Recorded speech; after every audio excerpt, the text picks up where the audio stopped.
Napaka-basic lang na design yung ating ituturo ngayon. So, magsimula na tayo. Lalagyan muna natin ng takip. Dito tayo sa harap magsisimula. Dito sa kanto, gagawa tayo ng dalawang pleats na tig 3 inches. So, iganyan lang natin ang ating tela tapos dudukutin natin sa katapat ng 3 inches.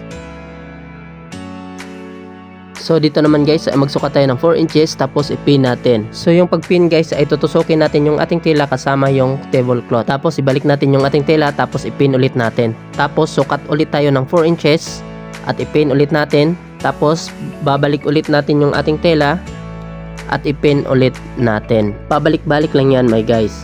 Kung gusto mo ng full tutorial nito is nandun sa ating channel. So, ipapas forward na lang natin. So, kung gusto mo pa ng iba pang mga design is pumunta ka lang sa ating YouTube channel at Facebook page. Naka-playlist na yan so hindi ka na mahirapan pang maghanap. Dito sa ating last part guys ay papasok lang natin yung mga open pleats natin. Napakadali lang, di ba?